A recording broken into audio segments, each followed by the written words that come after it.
Assalamualaikum warahmatullahi wabarakatuh. Nama saya Ronauli Salvianti Butar-Butar. Saya berasal dari Bandar Pasir Mandoge, Asahan, Sumatera Utara. Saya adalah salah satu mahasiswi yang berada di Fakultas Pertanian di jurusan Agribisnis Universitas Maliko Saleh. Di sini saya akan menjelaskan sistem agribisnis. Sebelum itu, kalian tahu nggak sih apa itu agribisnis? Jadi, agribisnis itu ialah usaha niaga tani. Artinya, usaha bisnis yang berbasis pertanian atau bidang lain yang masih mendukungnya. Di sektor hulu maupun hilir, hulu dan hilirnya ini mengacu pada pandangan pokok agribisnis bahwa agribisnis kerja pada rantai sektor pangan. Bisa dibilang agribisnis itu adalah manajemen campuran ekonomi namun berbasis pertanian. Pasti dalam pikiran kalian pernah terlintas nih, pertanian itu pasti cangkul, nanam, pokoknya kakinya itu selalu kotor ke lahan. Nah, seringnya itu biasanya tuh paling pertanian ini sawah, ke ladang-ladang gitu ya. Padahal pertanian ini luas, apalagi sekarang sudah modern. Dulu para petani itu menanam hanya untuk kebutuhan keluarganya saja. Sekarang karena sudah modern, petani itu menanam untuk dijual. Nah, dalam agribisnis ini, pertanian atau petaninya itu berbasis untuk menjual, berusaha, membuat usaha berbisnis, namun di sektor pertanian. Dalam agribisnis itu mempunyai subsistemnya. Kalian tahu apa aja? Mari kita bahas. Dalam presentasi saya ini, saya akan melibatkan komoditas kelapa sawit. Di Indonesia, komoditas kelapa sawit ini adalah komoditas yang terbesar. Dan dalam komoditas kelapa sawit itu akan dibahas subsistem hulu, subsistem usaha tani, subsistem hilir, subsistem pemasarannya, dan subsistem penunjangnya. Pertama, kita akan membahas subsistem hulu. Dalam subsistem hulu ini ada beberapa poin. Pertamanya itu adanya pengadaan bahan tanaman, yaitu tentang biji. Biji yang dipakai haruslah biji yang berkualitas. Dan yang kedua, itu ada nutrisi kelapa sawit. Nutrisi kelapa sawit ini berasal dari unsur hara. Unsur hara ini juga terbagi menjadi dua, yaitu unsur hara mikro dan unsur hara makro. Contoh zat-zat yang ada di unsur hara mikro dan unsur hara makro. Lalu ada kesediaan pupuk. Biasanya masyarakat itu menggunakan pupuk NPK. Saya juga kurang tahu, ada juga yang memakai pupuk urea gitu. Dan juga bisa memakai pupuk yang mengandung kalium nitrat atau KNO3. Terus bisa juga menambahkan pupuk organik. Biasanya dari kotoran hewan, pembusukan tumbuhan, dan makhluk hidup lainnya, atau pupuk organik dari sawit itu sendiri. Biasanya itu dipakai adalah tangkos atau tandan kosong. Lalu ada lahan. Lahan yang dapat ditanami untuk kelapa sawit ini bisa dari lahan bekas hutan primer ataupun hutan sekunder. Atau dia konvensi dari lahan bekas kopi, karet, kelapa, kakao, atau bekas alang-alang. Lalu ada alat dan mesin. Alat dan mesin ini juga banyak macamnya.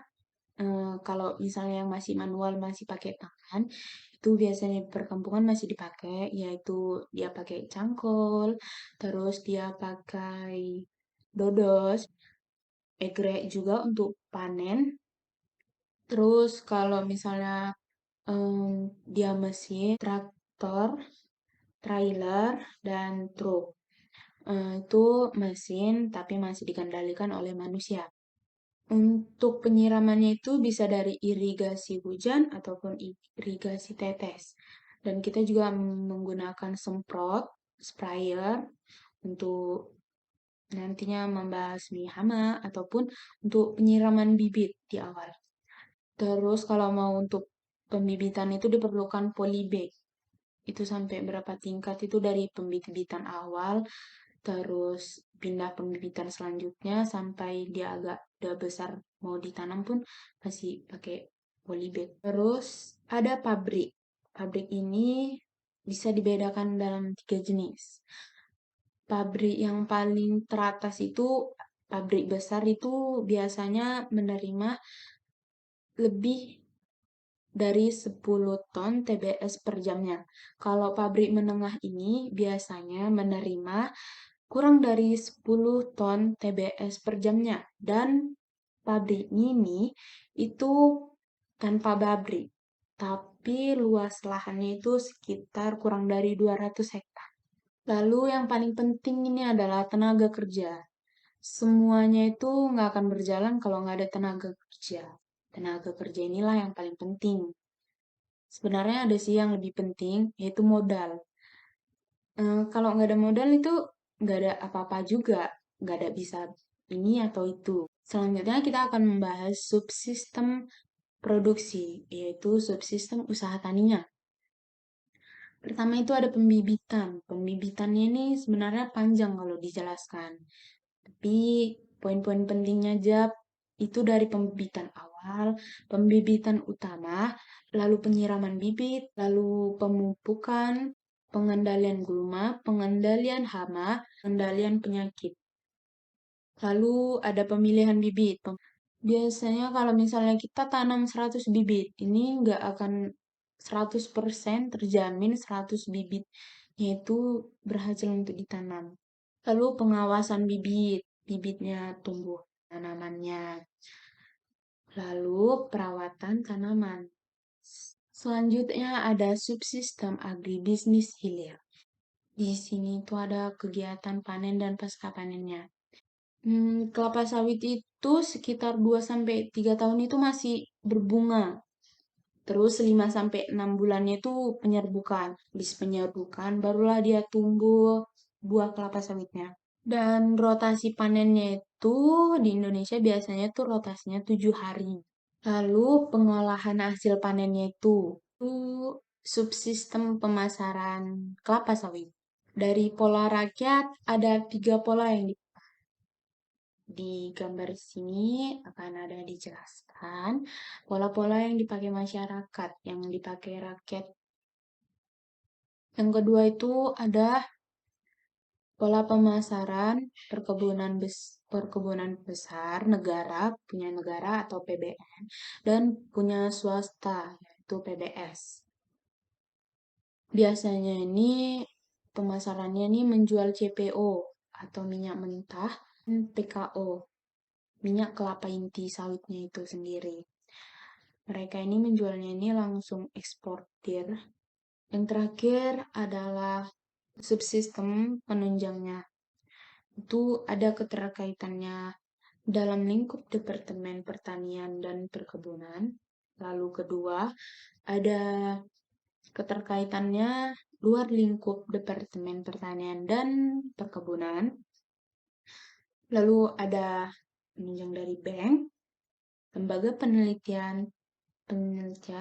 penyeluhan, angkutan, pasar, dan pertanian pemerintahan. Dan lain sebagainya. Sekian presentasi saya, lebih dan kurang saya mohon maaf. Saya tutup, wabillahi taufiq. Wassalamualaikum warahmatullahi wabarakatuh.